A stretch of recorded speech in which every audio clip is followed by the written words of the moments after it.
Hello दोस्तों, आप सभी का स्वागत है मेरे इस यूट्यूब चैनल पे। हम लोग इस वीडियो में एक एसएससी प्री का मॉक टेस्ट सोल्व कर रहे हैं। ठीक है, चलिए पहला प्रश्न यहाँ पे देखते हैं। इसमें कह रहा है कि sine theta upon one plus cos theta plus one plus cos theta upon sine theta. देखिए यहाँ पे, देखिए नीचे वन प्लस कोस थीटा और यहाँ पे साइन थीटा है। जब अपन एलसीएम लेंगे तो ये वाले दोनों टर्म एलसीएम में आएंगी, one plus cos theta into sine theta.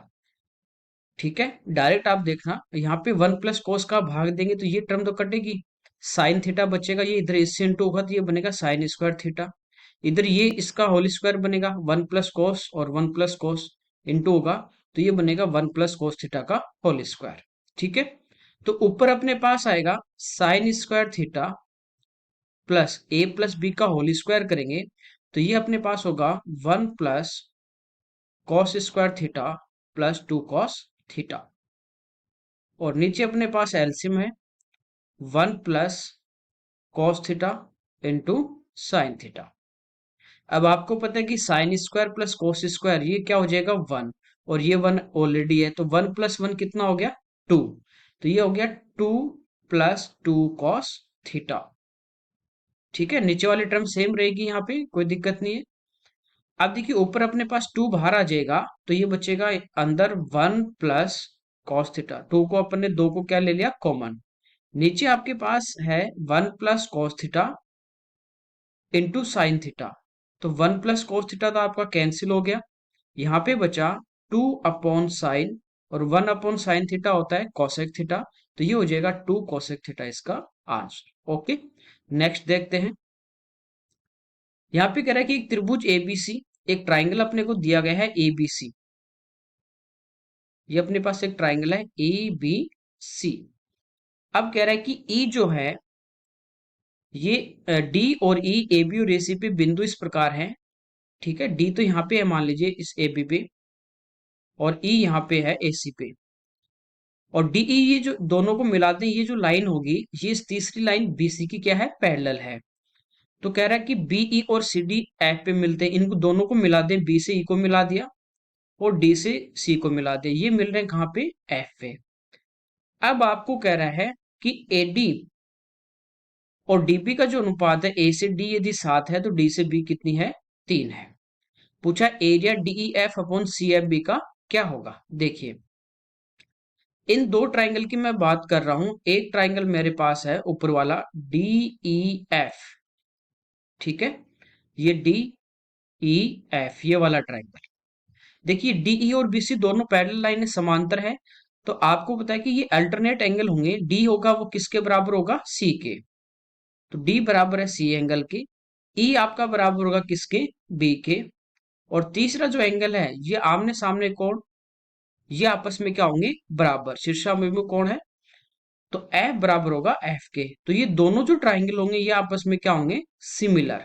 ठीक है, समरूप होंगे, समरूप होंगे तो इनकी भुजाओं का अनुपात क्या होगा, आपस में बराबर, कोणों का कोण समद्वि भाजक का अनुपात भी क्या होगा, बराबर।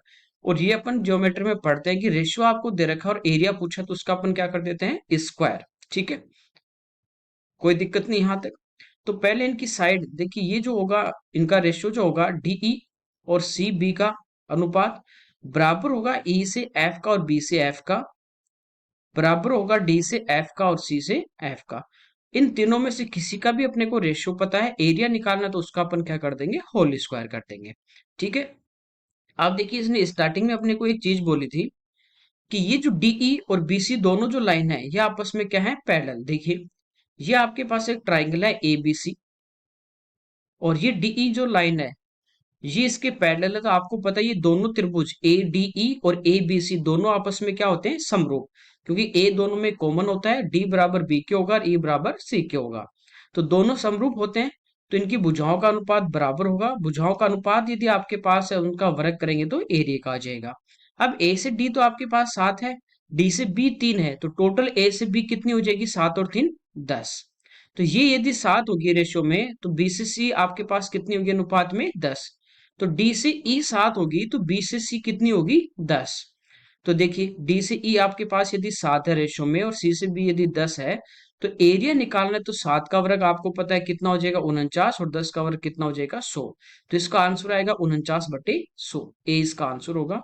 थोड़ा सा ध्यान रखना, ये एरिया पूछा डी ई एफ और सी एफ बी की जगह इसको लिखना होगा सी बी एफ, क्योंकि जो एंगल जिसके इक्वल है उसी को अपन उसी के संगत लिखा जाता है, कोरस्पॉन्डिंग, ये ध्यान रखना। तो डी के बराबर सी है, ई के बराबर बी है और एफ के बराबर एफ है। तो डीई एफ और सी बी एफ दोनों क्या होंगे, सिमिलर। ठीक है, अगला देखिए। देखिए इसमें कह रहा है कि एबीसीडी एक चक्रीय चतुर्भुज है।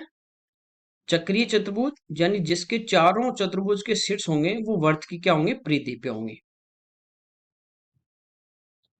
इस टाइप से है ये, अपने पास चारों जो इसके वर्टेक्स होंगे वो कहाँ पे होंगे, सर्कल की सरकमफ्रेंस पे।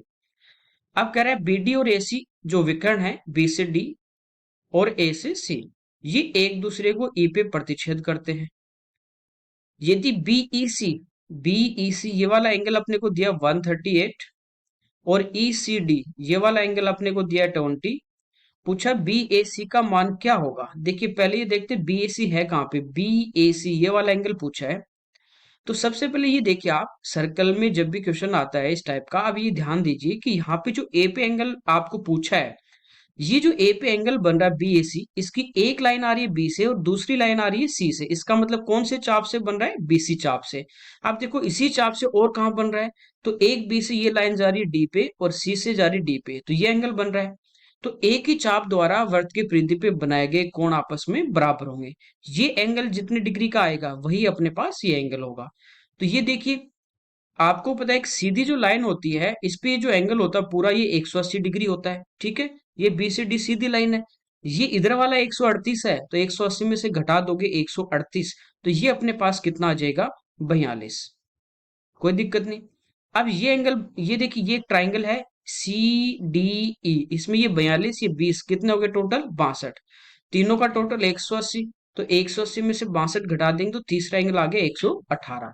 ये यदि 118 है तो ये भी कितना होगा 118। ओके, अगला देखिए।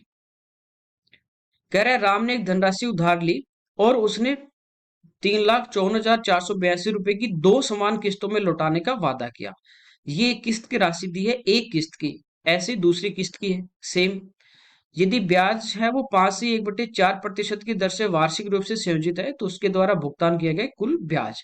देखिए इंग्लिश वाले में देखोगे तो यहाँ पे है 5, ठीक है, 1/4% पर एनम कंपाउंडेड, यानी ये चक्रवृद्धि ब्याज की बात कर रहा है ना कि सिंपल इंटरेस्ट की।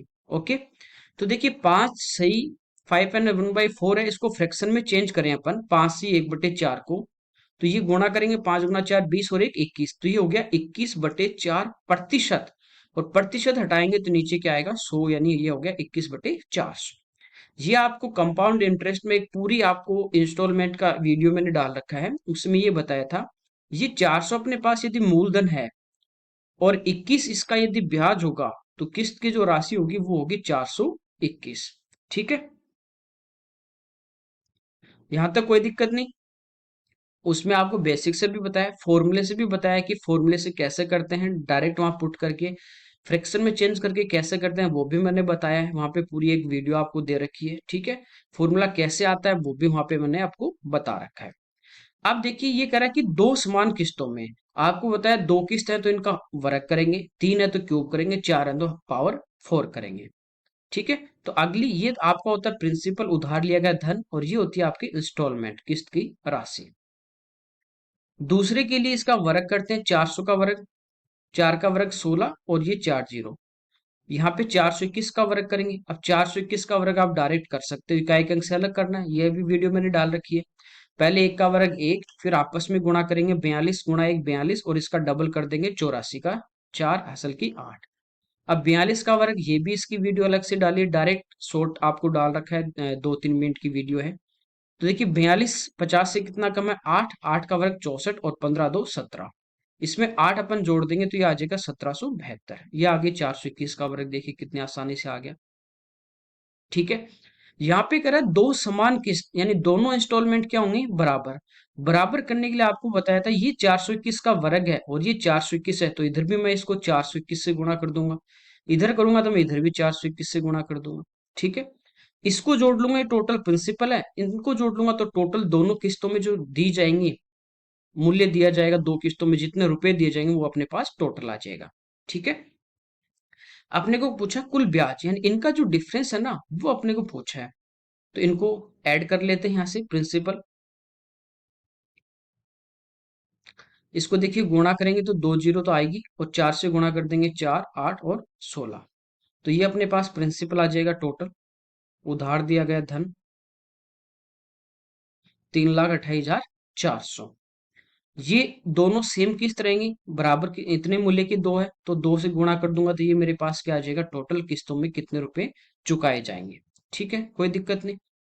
तो यहां से देखिए इसको 2 से गुणा कर दें, दो या दोनों को जोड़ लें, बात एक ही है, 2 से गुणा कर दें। ठीक है, 2 4 दूनी 8, 2 दूनी 4, 7 दूनी 14, 14 और 1 15, 2 और 1 3, तो 3,28,400 रुपए दिए लेगा, तो इसको किस्तों में चुकाने पड़ेंगे 3,54,482। यहां से अपन इनका डिफरेंस ले लेंगे, वो अपने पास क्या आ जाएगा, इंटरेस्ट आ जाएगा। कोई दिक्कत नहीं। देखिए तो इनका अपने को डिफरेंस लेना है यहाँ से। ठीक है। अब देखिए ये तो अपने पास दोनों किस्तों की राशि है, टोटल अपने पास एक किस्त की राशि ये है, जबकि एक किस्त की राशि यहाँ पे ये दी गई है। इसका डबल किया तब ये आई है, इसका मतलब जो भी अपने इंस्टॉलमेंट मानी थी उसका डबल अपने पास इंस्टॉलमेंट है। ठीक है, तो जो भी अपने पास डिफरेंस आएगा उसका अपन क्या कर देंगे, डबल कर देंगे। समझे मेरी बात को। या ये जो किस्त दी गई है इसके नीचे एक किस्त का भाग देंगे अपन 1,77,241 का, और जो डिफरेंस आएगा उससे मल्टीप्लाई करेंगे, तो इसका इधर भाग जाएगा कितनी बार, दो बार, और जो अपने पास डिफरेंस आएगा ब्याज आएगा उसका क्या करेंगे, डबल करेंगे। ठीक है। तो यहाँ पे देखिए 3,54,482 है, 3,28,400, ये माइनस कर देते हैं इसमें से, तो 82 और जीरो। ठीक है, और ये 6, 4 में से दो गए तो अपने पास बचे दो। ठीक है, तो ये हो गया 26,082, 26 का डबल हो गया 52, और 82 का डबल हो गया 164, तो ये इसका आंसर आएगा 52,164। सिंपल है, इस टाइप के काफी क्वेश्चन करवा रहे हैं, आप एक बार वहां से डिटेल में भी देख सकते हैं इसको। अगला देखिए, यहाँ पे एक लाइट हाउस जो समुद्र तल से 140√3 मीटर ऊपर है। ये जैसे अपने पास एक लाइट हाउस है, और इसकी जो लेंथ दी गई है वो दी गई 140√3। कह रहा है उसके शीर्ष से देखने पर इसकी ओर यात्रा करते हुए झांझ का अवनमन कोण 45 से बदल के 60 हो गया। जैसे जैसे अपन लाइट पोस्ट के पास आते जाएंगे वैसे वैसे अपना एंगल जो होगा वो क्या होगा, बड़ा होगा, और एक लास्ट मोमेंट यहाँ पे आके अपना जो एंगल है वो सबसे अधिक हो जाता है। तो ये पहले जो एंगल था ये आपको दिया गया पहले वाला कितना, 45 डिग्री। एकदम इजी क्वेश्चन होते हैं ये। थोड़ी देर बाद जो एंगल है ये लाइट पोस्ट की ओर जा रहा है, यहां से चलते चलते ये इधर आ गया यहां तक, और अब ये जो इसका एंगल है ये हो गया 60 डिग्री। तो आपको कह रहा है इस अवलोकन की अवधि के दौरान जहाज द्वारा तय की गई दूरी, तो देखिए पहले यहाँ पे था अब यहाँ पे आ गया, तो ये जो डिस्टेंस है ना ये अपने को पूछी है। ओके। अब देखिए ये 60 होगा तो ये एंगल इस वाले ट्राइंगल में ये एंगल कितना होगा, 30, क्योंकि ये 90 है। 60 के पास वाली भुजा आपको पता है छोटी, और छोटी करने के लिए इसमें √3 का भाग देंगे। जब इसमें आप √3 का भाग दोगे तो √3 से √3 कटेगा, ये आ गई 140। कोई दिक्कत नहीं यहां तक। अब देखिए आपको ये पता है कि ये मैं पूरा एंगल लेता हूं, जैसे ए बी और सी, ये मैं पूरा एंगल लेता हूं ए बी सी, तो इसमें ये एंगल 90 है, ये 45 है, तो यहाँ पे टोटल 45 होगा। इस 45 के सामने यदि ये साइड दे रखी है तो इस 45 के सामने भी सेम होगी, तो ये बी से सी तक टोटल मेरी जो लेंथ होगी वो होगी 140√3। कोई दिक्कत नहीं यहाँ तक। आपको ये डिफरेंस निकालना है, तो इस 140√3 में से 140 घटा देंगे तो ये क्या आ जाएगा, अपने पास डिफरेंस आ जाएगा। ठीक है, 140√3 माइनस 140, यहां से 140 आप बाहर ले लीजिए तो अंदर बचेगा √3 माइनस 1। √3 का मान दिया गया ऑलरेडी आपको, तो 140√3 1.732 माइनस 1, एक घटा दोगे तो ये कैंसिल, कितना बचेगा 0.732। इसको अपने को क्या करना है, मल्टीप्लाई करना है। 140 गुणा 0.732, एक जीरो हटा दोगे तो ये एक पॉइंट है वो एक आगे स्थान आगे खिसक जाएगा, यानी पॉइंट जो अपना लगेगा वो लगेगा 2 पे। अब देखिए 14 को गुणा करेंगे इधर 7.32 से, तो 14 गुणा 2 28, 8 बचे कितने 2। यूनिट डिजिट चेक कर लीजिए, हो सकता है एक में ही होता तो डायरेक्ट टिक करते, दो में है तो इन दो में अपना आंसर होगा। ठीक है, फिर 14 को 3 से करेंगे 42, 42 और 2 44, तो लास्ट के दो डिजिट होंगे अपने 4 8, तो अपना आंसर आ जाएगा डी। ओके, अगला देखिए। कह रहा है ए को कुल अंकों के 25% अंक प्राप्त हुए और 10 अंकों से फेल हो गया। हालांकि बी को कुल अंकों के 45% अंक प्राप्त हुए और उसे उत्तीर्ण अंकों से 25 अंक अधिक प्राप्त हुए। एक तो परसेंटेज में लेके आ रहा है 25 और दूसरा परसेंटेज में लेके आ रहा है 45। तो डिफरेंस की यदि मैं बात करूं, अंतर की प्रतिशत में, तो इन दोनों ए और बी में परसेंटेज में कितने का डिफरेंस है, 45 माइनस 25, यानी 20% का दोनों में क्या है, अंतर है। समझे। दूसरा, नंबर की यदि डिफरेंस की अपन बात करें, ठीक है, यहाँ पे ये कोई व्यक्ति पास होने वाला ये है, यहाँ पे यदि पास होता है तो ये कह रहा है 10 अंकों से फेल हो गया, इसका मतलब इसके 10 नंबर क्या आए, कम आए। और दूसरा अधिक लेके आए, यानी 25 नंबर क्या लेके आए, ज्यादा। तो ये आपको मैंने बताया था परसेंटेज में कि एक के कम एक के ज्यादा होते हैं, तो डिफरेंस जब लेते हैं तो दोनों को ऐड करते हैं अपन। जैसे मान लीजिए पास होने के लिए मान लीजिए आपको 50 नंबर लाने हैं, ठीक है, एक के 10 कम आएंगे तो कितने आएंगे, 40, दूसरे के 25 ज्यादा आएंगे तो कितने आएंगे, 75। दोनों में डिफरेंस अपन देखें तो कितने का डिफरेंस है, 35 का, यानी 10 और 25 को जोड़ने पे 35 आएगा। तो जब भी एक के कम एक के ज्यादा है तो अपन जोड़ देंगे, दोनों के कम है तो घटाएंगे, दोनों के ज्यादा है तो भी क्या करेंगे, घटाएंगे। ये भी बताया प्रतिशत में आपको। तो देखिए परसेंटेज में डिफरेंस है 20% का, और मार्क्स जो है, नंबर जो है, उनमें डिफरेंस कितने का है, 35 नंबर का। ठीक है, इसने पूछा है परीक्षा के लिए उत्तीर्ण अंक क्या है, यानी पास होने के लिए नंबर कितने लाने हैं, नंबर पूछे हैं। तो किसी से भी निकाल सकते हैं। यहाँ पे देखिए 10 नंबर से तो फेल हुआ है, अब अपन ये निकाल लेंगे 25% कितने नंबर के बराबर है, प्लस अपन 10 कर देंगे, एक ही बात है। तो ये 20% का मतलब आपका है 35 नंबर, 1% आपका बराबर होगा 35/20 के, और 25% निकालने हैं ज्यादा, उसके लिए मल्टीप्लाई कर दीजिए, या यहां से 1% निकाल के 25 से गुणा कर दीजिए, एक ही बात है। ठीक है, तो ये अपना 5 से कटेगा 4 बार, 5 से कटेगा 5 बार, इसको गुणा कर देंगे, ये आ गया 175/4। तो ये 25% कितने नंबर हैं वो अपने पास आ गए, प्लस उसमें 10 अपन और जोड़ देंगे, 4 का भाग देंगे, 4 चौक 16, 15, ठीक है, एक बच्चे का 15 हो गए, 4 तिये 12, बच्चे 3, 30 हो जाएंगे, पॉइंट लगा दिया, 7 चौक 28 और 4 पंजो 20, 43.75, और 10 और जोड़ देंगे तो 43 और 10 53.75, इसका अपना क्या आएगा, आंसर आएगा। यहां से जैसे 1% आपका 35/20 है, आप इसका 45% निकाल लीजिए, 35/20 और गुणा 45। लेकिन ये 25 नंबर ज्यादा है इस बार, तो इसमें से 25 नंबर में घटा दूंगा तो भी आपका आंसर यही आएगा, कोई दिक्कत नहीं। ठीक है, अगला देखिए। कह रहा है कि find the mean proportion of, ये दो नंबर दिए हैं, ये अपने रेशियो एंड प्रोपोर्शन में पढ़ा है कि जैसे आपके पास एक नंबर ए है एक नंबर बी है, और इनका मध्य अनुपात निकालना है, मीन प्रोपोर्शन निकालना है, तो वो होता है √a/b, यही है। तो मीन प्रोपोर्शन निकालना है तो ये होगा आपके पास √ एक संख्या है 50 625 गुणा दूसरी संख्या है आपके पास 16 प्लस √252। ठीक है, ये मल्टीप्लाई में, ये ए है आपका, और ये इनटू में आपका क्या है, बी। इसको सोल्व करेंगे अपना आंसर आ जाएगा। अब देखिए, ये अपने रेशनलाइजेशन में पड़ा है प्रमेयकरण में कि अंडर रूट आ जाए, उसको कैसे अपन सोल्व करेंगे। आपको बताया था कि ये जो संख्या होती है ये होती है a² प्लस b², और यहाँ पे ये होता है 2ab, प्लस है तो 2ab और माइनस है तो -2ab। यहाँ पे मैंने बताया था कि अंडर रूट के बाहर 2 मिलेगा, 2 नहीं मिलेगा तो अंदर 4 मिलेगा, उसको बाहर बाहर लाएंगे अपन, तो 4 का अंडर रूट कितना आ जाएगा, 2। तो यहाँ से क्या करना था, ये जो √252 है,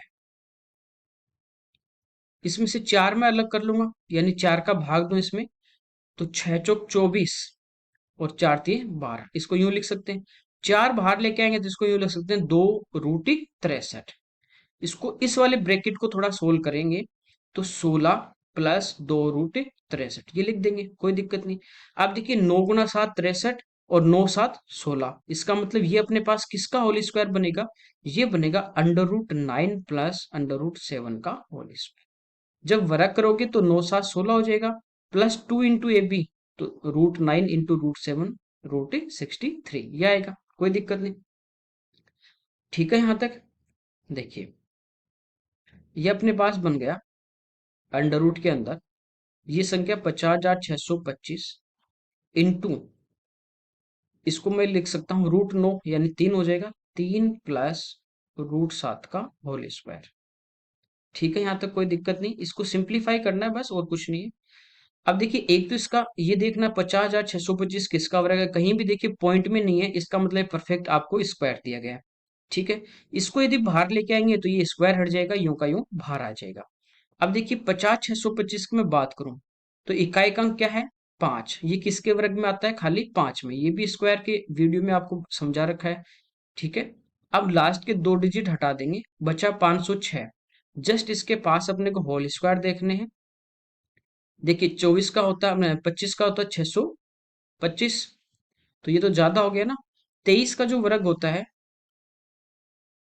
529, ये ज्यादा है, तो इससे जस्ट पहले 22, 22 का कितना होता है अपने पास 484, तो अपने को आपको बताया था कि इससे जस्ट छोटा लेना है, तो अपन क्या लेंगे यहाँ पे 22, यानी किसका होल स्क्वायर है 225 का, तो बाहर निकालेंगे तो ये आ गया 225, और इसका रूट हट जाएगा, ये हो जाएगा 3 प्लस √7, ये अपना आंसर आ जाएगा।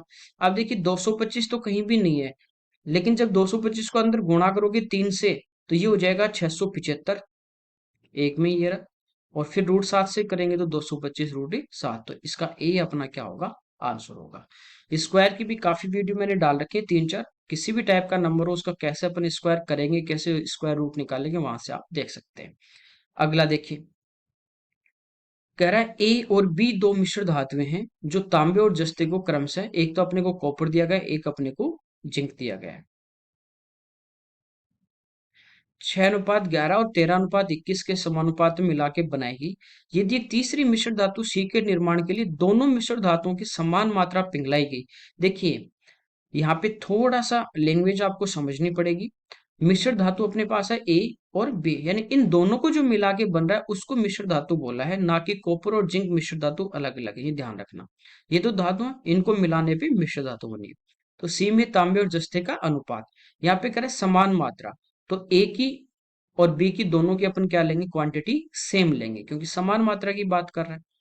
ठीक है, ए में इनका रेशियो है 6:11, 6 और 11 यानी 17 टोटल। बी में रेशियो है 13 और 21, टोटल की बात करें तो ये कितना हो गया अपने पास 34। ये भी रेशियो एंड प्रोपोर्शन में इस टाइप के काफी क्वेश्चन करवाए। दोनों की सेम क्वांटिटी लेनी है, ये टोटल 34 है, ये 17 ही है। बराबर करने के लिए इसको किससे गुणा कर देंगे अपन, 2 से, तो 2 से इधर गुणा कर दीजिए, 2 से इधर गुणा कर दीजिए। तो तीसरी जो धातु होगी उसमें देखिए कॉपर कितना होगा, 6 दूनी 12 प्लस 13 यानी 25, जिंक होगा 11 दूनी 22 और 21 यानी 43, तो इसका जो आंसर आएगा वो आ जाएगा 25:43। ओके, अगला देखिए, यहाँ पे कह रहा है ए बी सी व्यवसाय शुरू करते हैं। ए व्यवसाय में निवेशित कुल पूंजी का 1/9 का निवेश करता है। देखिए कह रहा है कि टोटल का 1/9, तो मैं 9 को टोटल मान लेता हूँ, आपको बताया परसेंटेज में भी बताया, जिससे भी कंपेयर करता है वो अपना नीचे वाला होता है। तो टोटल हो गया 9, तो टोटल 9 है, 9 का 1/9 यानी ए कौन इन्वेस्ट कर रहा है, ए, तो ए तो यहाँ पे रुपए लगा रहा है 1। टोटल यदि आपके पास 9 है, उसमें से ए ने 1 लगाया है, तो बी और सी ने कितने रुपए लगाए, टोटल मिलके दोनों ने 1 घटा दोगे तो बी और सी ने टोटल कितने लगाए, 8। ठीक है यहाँ तक। आगे देखिए, कह रहा है बी ए और सी के एक साथ निवेश के बराबर निवेश करता है। देखिए टोटल यदि आपके पास 9 है, इसमें से कह रहा है कि बी जितना निवेश करता है ना उतना ए प्लस सी दोनों करते हैं, तो हाफ हाफ करेंगे, यानी 4.5 रुपए यदि बी निवेश करेगा तो 4.5 ही कौन करेगा, ए प्लस सी, टोटल 9 होगा, आधा आधा हो गया। ठीक है, अब ए का तो आपको पता है एक कर रहा है, दोनों का ए और सी का 4.5 है, इसका मतलब सी का कितना बचा, एक घटा देंगे तो सी का आ गया 3.5, तो सी की जगह मैं क्या लिख दूंगा यहाँ पे 3.5, बी का कितना है 4.5। देखिए टोटल आ गया 4 3 7 8 और 1 9, हो गया टोटल 9। रेशियो लेना है, पॉइंट हटाओगे नीचे 10 आ जाएगा, 10 एलसीएम जब लेंगे तो ये 10 इधर आ जाएगा। ठीक है, तो 5 से कट जाएंगे 2 बार, 5 से कट जाएगा 9 बार, 5 से कट जाएगा 7 बार।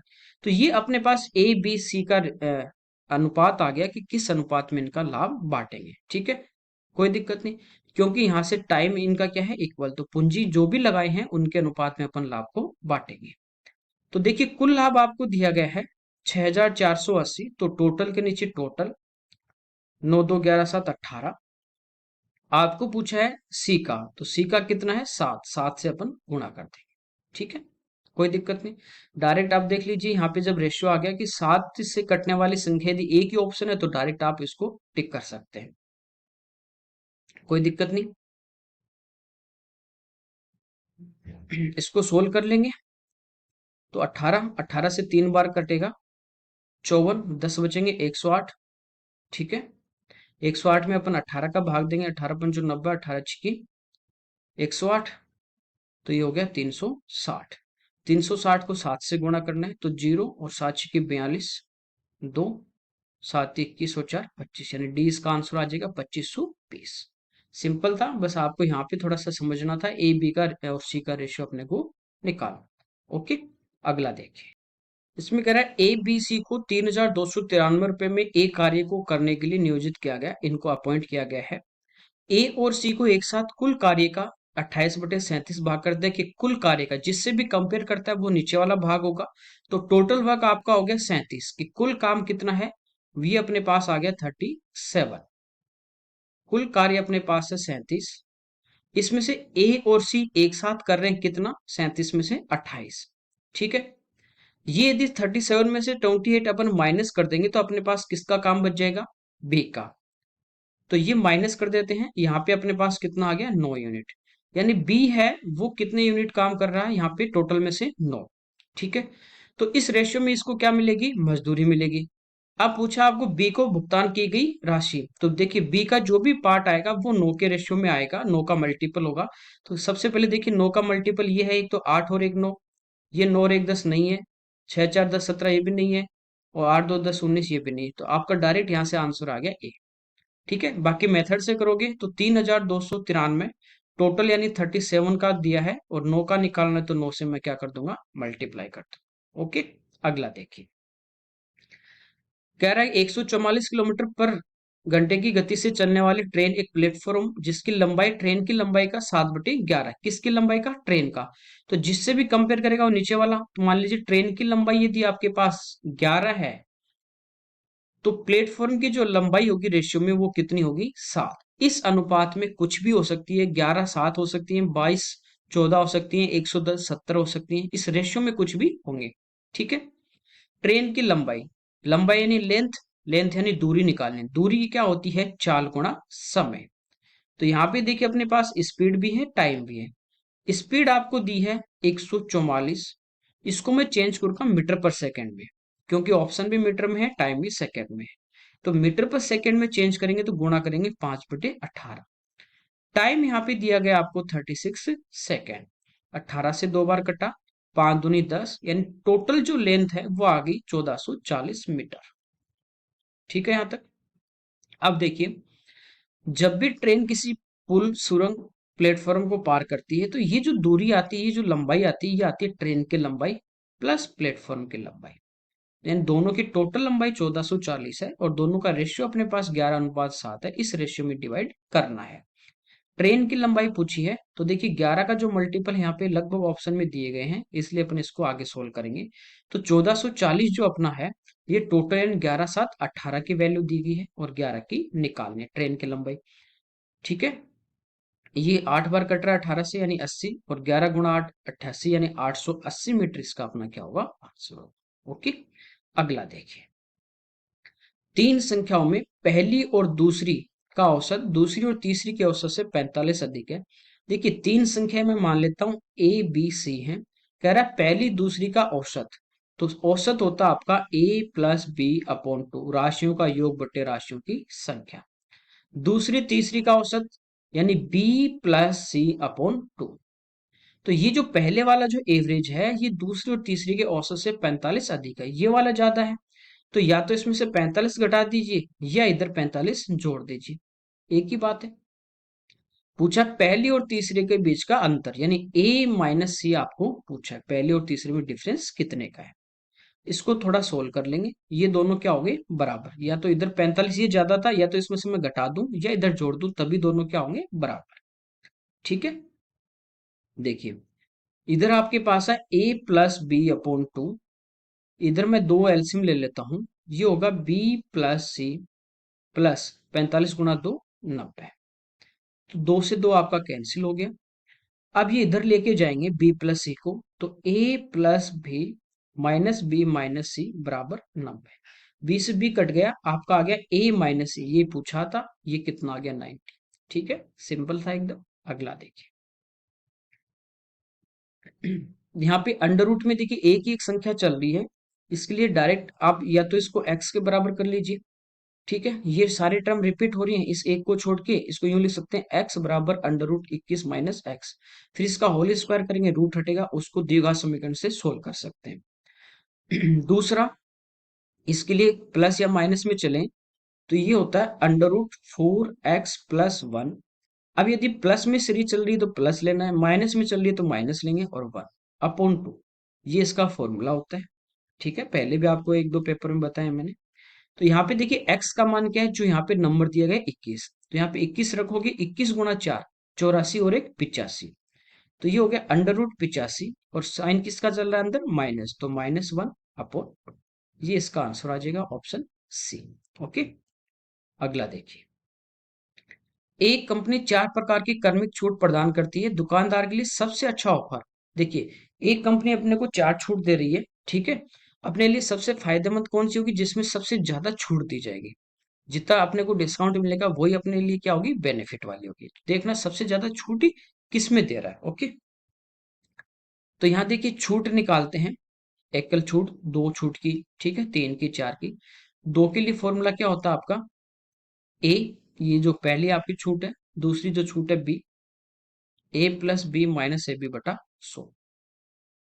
ठीक है, छूट है ये माइनस में आएगी बाहर। तो यहाँ पे देखिए 30 और 25 दोनों को जोड़ देंगे, ये तो हो गया आपका 55। चार ऑप्शन देखिए 20 और 35, ये भी 55 हो रहा है। तीसरा 35 20, ये भी 55 हो रहा है। 15 और 40, ये भी 55 हो रहा है। तो ए प्लस बी तो सभी में क्या है सेम है। अब अपने को ये वाली टर्म देखनी है, ये सभी में क्या होगी माइनस होगी।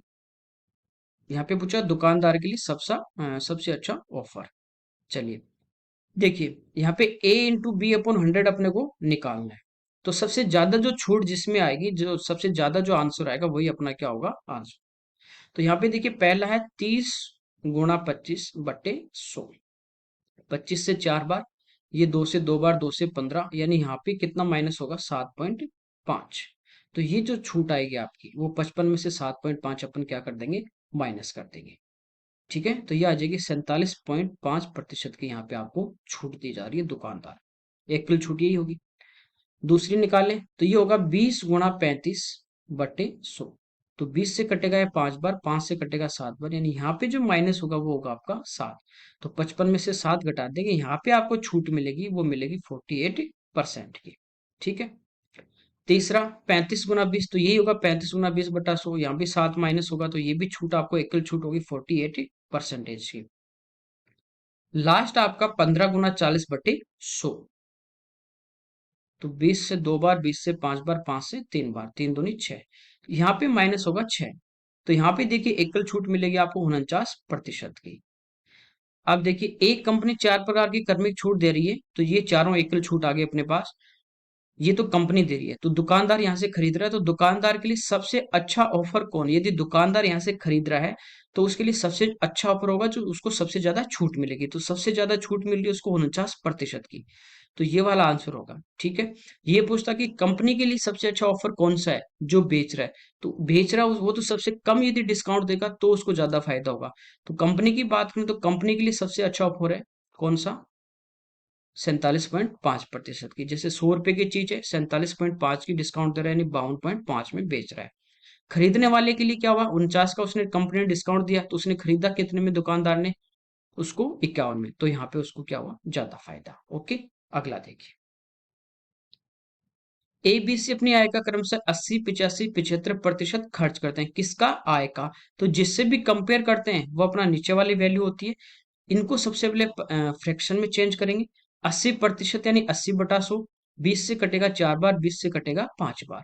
तो देखिए ए की यदि मैं बात करूं तो ये आ गया 4/5। बी की यदि बात करें 85/100। 5 से कटेगा 85, 17। 100 कटेगा 20 बार। सी की यदि बात करें तो 75/100। 25 से कट जाएंगे 3 बार और 4 बार।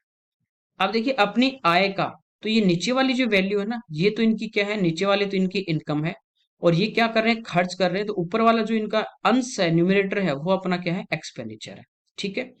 इनकम क्या होती है? इनकम होती है एक्सपेंडिचर प्लस सेविंग। जितना खर्च कर रहा है और जितना बचा रहा है, दोनों को जोड़ दे तो ये अपनी क्या होती है, आय होती है। कह रहा है उनकी बचत का जो अनुपात है, ए की बचत कह रहा है 24 है रेशो में, बी की अपने पास 27 है, और सी की अपने पास है कितनी, 60। तो बी और सी की आय के बीच का अंतर 20,000 है। बी और सी इन दोनों की डिफरेंस की बात कर रहा है। ए की आय अपने को पूछिए। देखिए यहाँ पे रेशियो में अलग अलग है। ये नीचे वाली सभी की इनकम है और ऊपर वाला खर्च कर रहे हैं। तो देखिए 5 यदि कमाएगा, 4 खर्च करेगा, तो इसकी सेविंग यहाँ से अपने को कितनी आएगी, 1। ये 20 कमा रहा है, 17 खर्च कर रहा है, कितने बचा रहा है, 3। ये 4 कमा रहा है, 3 खर्च कर रहा है, कितने बचा रहा है, 1। जबकि रेशियो में ये दिया गया है। तो ये रेशियो ध्यान रखना, हमेशा अपने को क्या करना है, इक्वल। ये 1 है, ये 24 है। इस 1 को 24 बनाने के लिए इस 24 से गुणा कर देंगे। तो 24 से ऊपर नीचे गुणा करेंगे। अब देखिए ए की आय कितनी होगी, 24 × 5, ठीक है, 120। और खर्च हो गया 24 × 4, 96। 120 में से 96 घटाओ, देखिए सेविंग यही आ रही है क्या, 24 ही आएगी। इधर यहाँ पे सेविंग 3 है, जबकि यहाँ सेविंग कितनी है रेशियो में, 27। तो इसको किससे गुणा कर देंगे अपन, 9 से। तो 9 × 3 27 बन रहा है। तो इधर 9 से गुणा कर दीजिए, इधर भी 9 से गुणा कर दीजिए। ठीक है। ऐसे देखिए यहाँ पे 60 है और यहाँ पे 1 है, तो 60 बनाने के लिए इसको 1 को 60 बनाएंगे तो 60 से ही गुना करेंगे। ये लो, आपको कहा कि बी और सी की आय के बीच का अंतर 20,000 है। तो बी और सी की आय का डिफरेंस अपन देखें यहां से, ये है अपने पास, बी की है 20 × 9, 180। और ये है अपने पास कितनी, 240। तो यहाँ पे जो डिफरेंस है वो कितने का है, 60 का। तो ये जो 20,000 आपको दिया है यहाँ पे, ये किसकी वैल्यू दी गई है, 60 की। ए की आय पूछी, तो ए की आय देखिए यहाँ पे टोटल कितनी है, 24 × 5 120। 120 का मान पूछा है, 60 से कटा 2 बार, 20 × 2 40, यानी इसका आंसर आपका आ जाएगा 40,000। तो यहाँ इस टाइप के क्वेश्चन में आप हमेशा आपको क्या करना है, ये जो रेशियो होता है इसको आपको बराबर करना है, इक्वल करना है। ओके। अगला देखिए,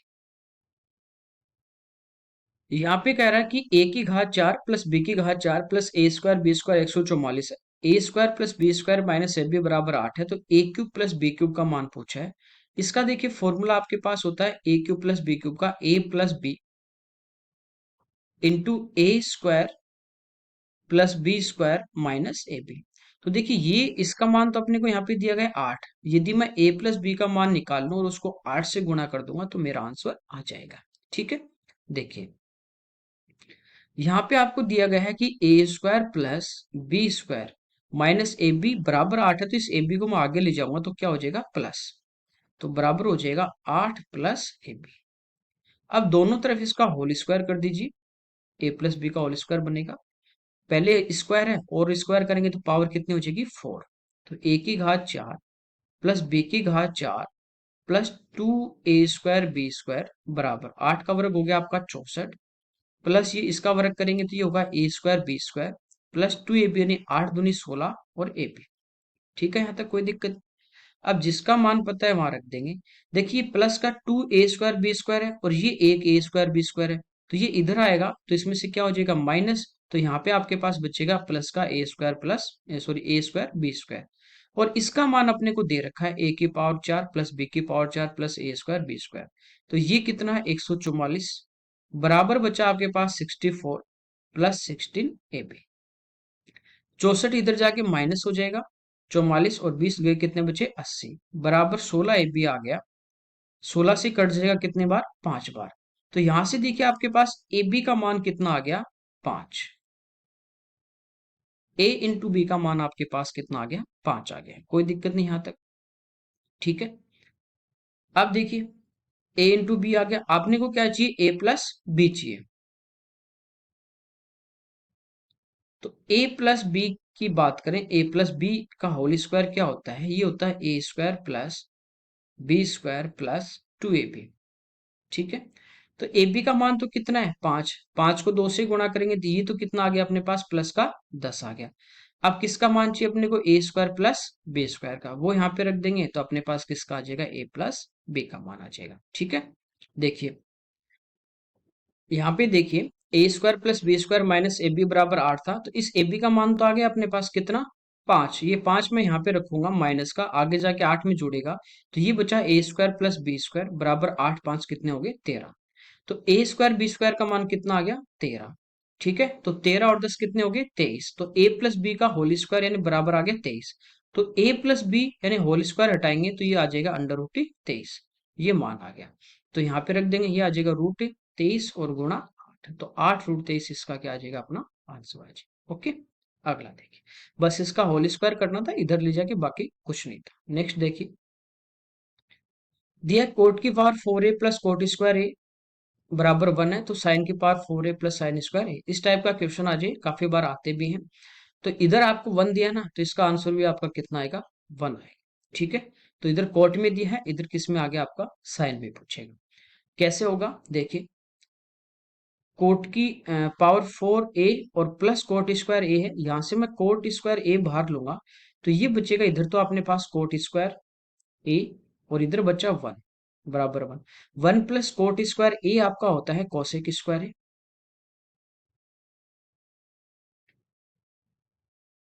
अब ये कोसेक स्क्वायर ए आगे जाएगा तो 1 अपॉन कोसेक स्क्वायर है, और 1 अपॉन कोसेक स्क्वायर है आपका क्या हो जाएगा, साइन स्क्वायर ए। ये हो जाएगा साइन स्क्वायर ए, यानी साइन स्क्वायर ए का जो मान है वो आपका क्या है, कोट स्क्वायर ए। ये यहाँ पे पुट कर दीजिए, यानी साइन की पावर 4 है तो इसका स्क्वायर करेंगे तो ये हो जाएगी कोट की पावर 4 ए, और ये अपने पास कॉट स्क्वायर है, और इसका मान आपको ऑलरेडी कितना दे रखा है, 1।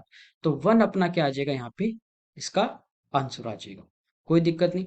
ठीक है, ऐसे यदि आपको 10 में देगा, यहाँ पे ये कोट में है, यदि ये 10 में देता तो वहां आपका क्या बनता है, ये पूछेगा कोस में। तो 10 की power 4a plus 10 square a बराबर बन देगा, तो पूछेगा कोस की power 4a plus cos square a, तो भी आपका कितना आएगा, 1। वहां पे कौन सी आइडेंटिटी बनेगी, वहां बनेगी 1 प्लस 10 स्क्वायर है, वो होता है सेक स्क्वायर है, तो वो आगे 1 अपॉन सेक स्क्वायर है होगा, तो वो किस में चेंज होगा, कॉस में।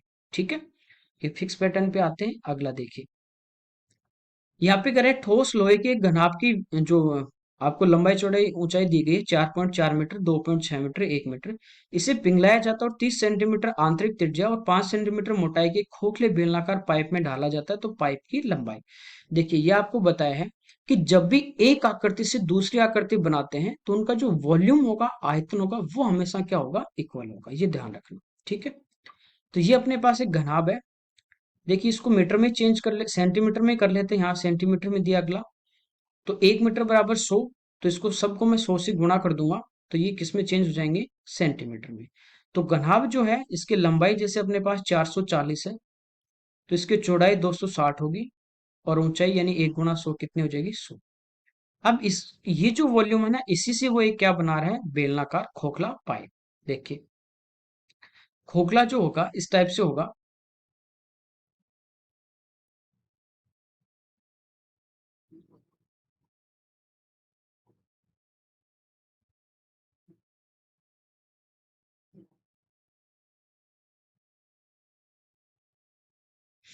ठीक है, इस टाइप से। तो यहाँ पे आपको कह रहा है ये कि 30 सेंटीमीटर आंतरिक त्रिज्या, यानी ये जो रेडियस है ना इसकी, ये अंदर वाली, ये तो 30 है, और ये जो मोड़ा इसकी जो मोटाई ये वाली, ये कितनी है, 5। अब खोखला है तो इस पूरे का आयतन निकालेंगे, और अंदर वाले को माइनस कर देंगे तो किसका बचेगा, इस भाग का बचेगा। ठीक है, जैसे अपन वर्त में जो एक रिंग का एरिया निकालते हैं ना, पाई बाहर लिया, अंदर बचेगा capital R square minus small R square, वही इसमें होगा। क्योंकि जो बेलन का आयतन होता है वो होता है पाई आर स्क्वायर एच, तो एच तो दोनों की सेम रहेगी, तो पाई यानी 22/7, और एच ये निकालनी है तो बाहर ले लिया कॉमन। अंदर आपके पास क्या बचेगा, ये बचेगा capital R square minus small R square, ये होता है आर प्लस आर और into R minus A plus B into A minus B. एक बार दोनों को जोड़ देंगे। देखिए बाहर वाली रेडियस 30 प्लस 5 35 होगी और अंदर वाली 30 है। एक बार दोनों को जोड़ेंगे 30 35 ये हो जाएगी 65 और घटा देंगे तो वो मोटाई कितनी वो आएगी कितनी 5। ठीक है, 22 से कट जाएगा ये कितनी बार 22 दूनी 44 20। 13 से कट रहा है 13 दूनी 26 और 13 पंजो 65 और 5 गुना 5 25 25 से कट गया 4 बार। ठीक है, ये 7 इधर आ जाएगा। इधर देखिए 20 का वर्ग 400 और गुना 4 1600 और गुणा 7 बराबर आ गया h। 16 संति 112।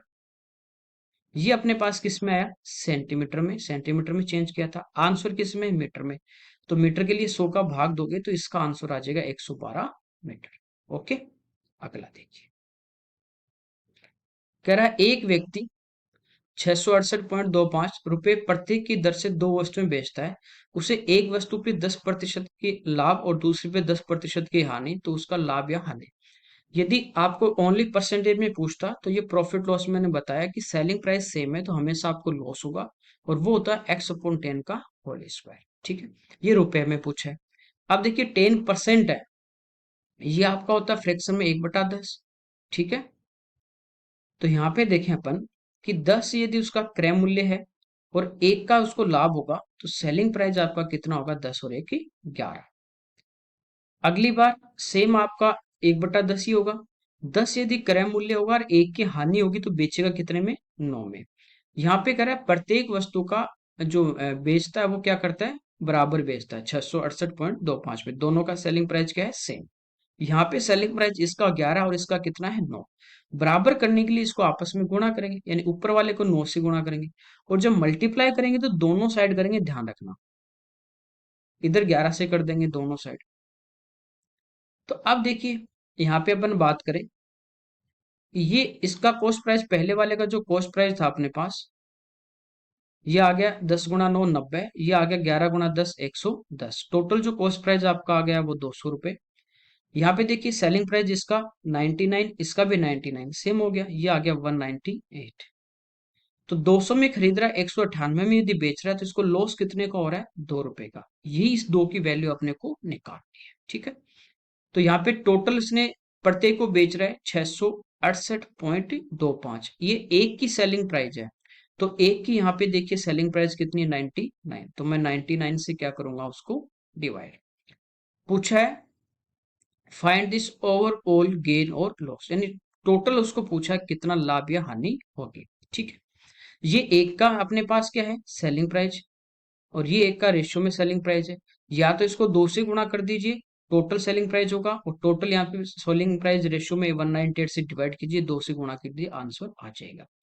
या एक की यदि बात करें अपन कि जैसे 100 में खरीद रहा है, यदि रेशियो में मैं लूं 2 से काट दूंगा तो 100 और ये 2 से काट दूंगा 99, तो कितने का लॉस हो रहा है इसको ओवरऑल एक का। ठीक है, रेशियो की बात करें तो यहां से अपन किससे गुणा कर देंगे इसको एक से।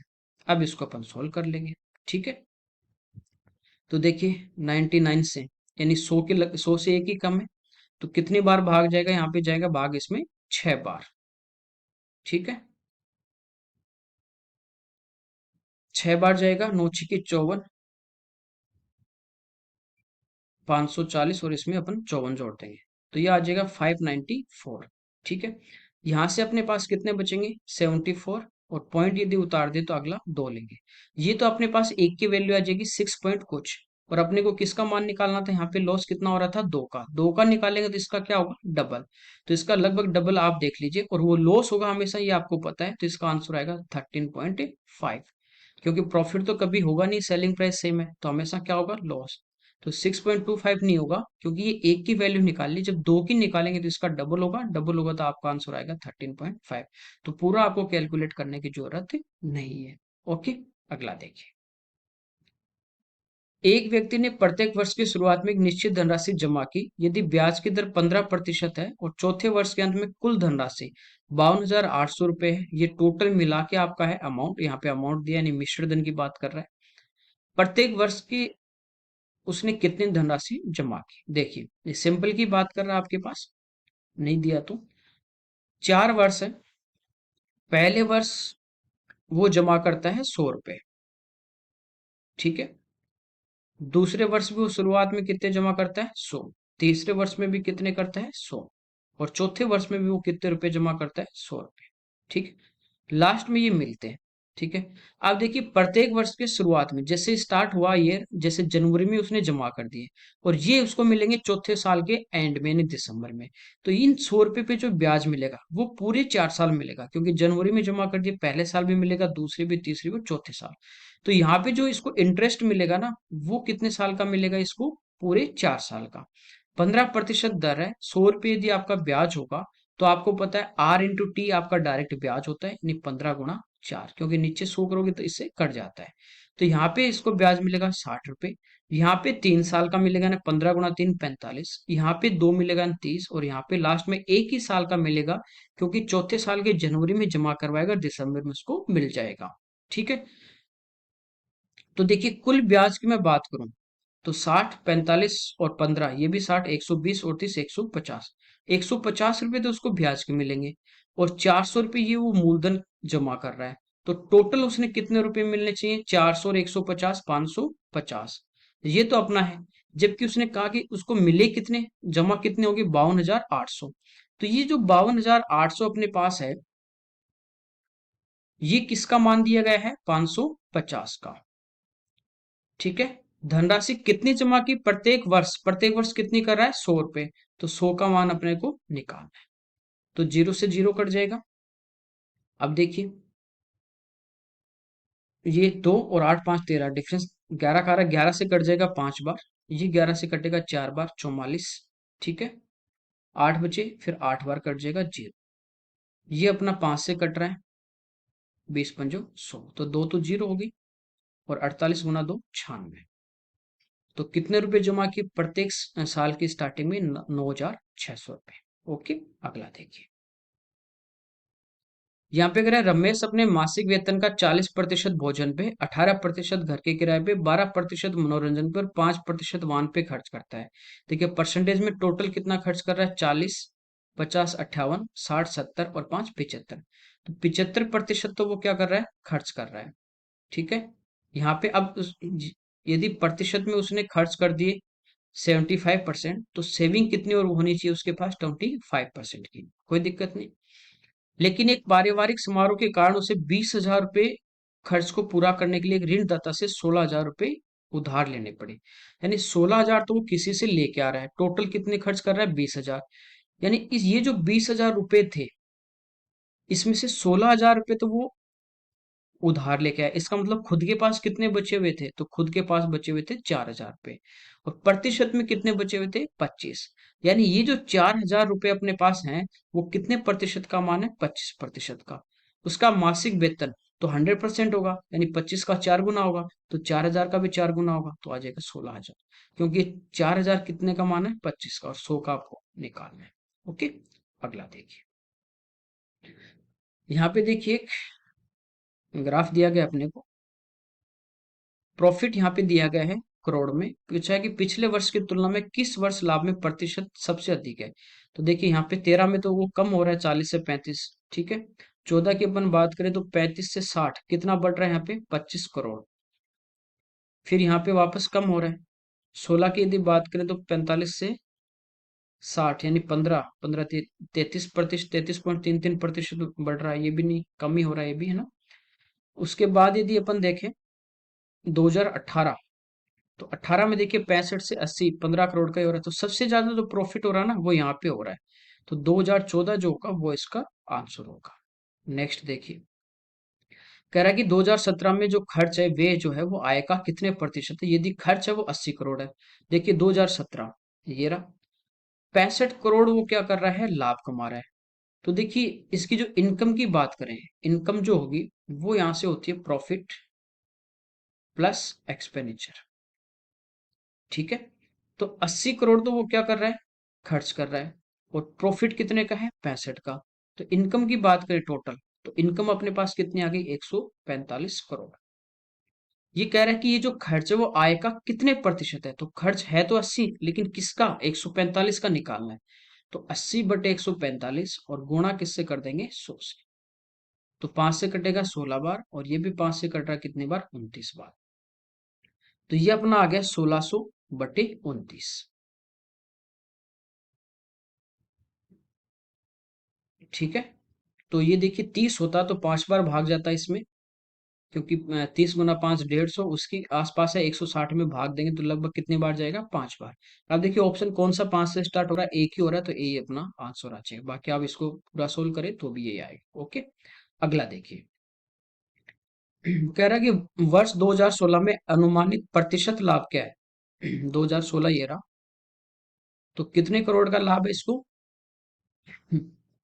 60 करोड़ का। यदि उस वर्ष की आय 140 करोड़ है, देखिए इनकम आपको दे दी कितनी, 140। लाभ कितना है, 60 करोड़। तो लाभ 60 करोड़ जो हो रहा है, किस पे, 160 पे, 140 पे निकालना है, और इनटू किससे कर देंगे, 100 से। तो 2 से 3 बार, 2 से 7 बार, तो 300/7 लगभग ये आएगा। देखिए 7 का इसमें भाग देंगे तो 7 चौक 28, 2 बचेंगे 20, 7 दूनी 14, तो 42% के आसपास जो आएगा वो आपका आंसर होगा इसमें, 42%। नेक्स्ट देखिए, कह रहा है कि 2013 और 2015 में कंपनी की आय के योग का, तो देखिए 13 ये रहा और 15 ये रहा, तो ये तो अपने पास प्रॉफिट है, तो इनकम क्या होगी, प्रॉफिट प्लस एक्सपेंडिचर। तो प्रॉफिट हो रहा है यहाँ पे 35 और 60, तो 60 30 90, तो ये हो गया यहाँ पे कितना, 95 करोड़। 2016 17 14 में कंपनी के आय के योग से अनुपात, तो देखिए 2014 ये कितना है, 60, 2016 60 और 2017 65, तो प्रॉफिट यहाँ पे तीनों साल का 180 185 करोड़ है। ठीक है, अपने को पूछा आय का रेशियो, तो ये तो अपने पास खाली प्रॉफिट है, अब एक्सपेंडिचर का और देखना है। यदि कंपनी का वेज जो है, खर्च जो है वो रुपए में, 2013 में 30 करोड़ है, 2014 में 25 करोड़ है, तो और 15 में 18 करोड़ है, तो 13 और 15 का एक साथ अपन ऐड करेंगे तो 30 और 18 48 हो गया, तो 95 प्लस 48 ये हो जाएगा। ठीक है, तो ये अपने पास कितना आ गया, 135 और प्लस 8 143। इसके बाद अपन बात करें इन 3 साल का जो खर्च है, देखिए 14 में तो है 25, 16 में है 20 और 17 में है 22, तो इनको जोड़ दें, 20 30 60 5 2 7, 67 करोड़ ये हो गया, तो यहाँ टोटल इनकम कितनी हो जाएगी, 252। तो ये अपने पास इनका रेशियो आ जाएगा, यही पूछा है आपको। ठीक है, तो ये अपने पास इनका रेशियो होगा। अब देखिए किसी से कट रहे होंगे, 3 1 4 4 2 4, डिफरेंस कितने का आ रहा है यहाँ पे, नहीं आ रहा। देखिए यहाँ पे अपने को दिया 2013-15, तो प्रॉफिट यहाँ पे है 35 और 15 में 45, तो 40 30 70 80। अच्छा ये 90 ले लिया था, 80 आएगा, सॉरी। तो 8 4 12 120 128 होगा ये, 128:252। ठीक है, तो ये 4 से अपना कट रहा है 32, और ये 4 से कट रहा है 63, तो इसका जो आंसर आएगा वो आएगा 32:63। तो यहाँ पे क्या करना था, इनकम का आपको रेशियो लेना था, प्रॉफिट का आपको चार्ट में दिया गया है, और एक्सपेंडिचर का आपको इस क्वेश्चन में दिया गया था, तो जिस जिस ईयर का आपको जिसके साथ कंपेयर करना था उनका ऐड करके रेशियो लेना था। ओके, तो ये अपने आज की क्लास के क्वेश्चन थे 25 जो अपने डिटेल में सोल्व किए। ठीक है, तो इस वीडियो को आप शेयर जरूर करें अपने दोस्तों के साथ। ठीक है ना, थैंक यू एवरीवन।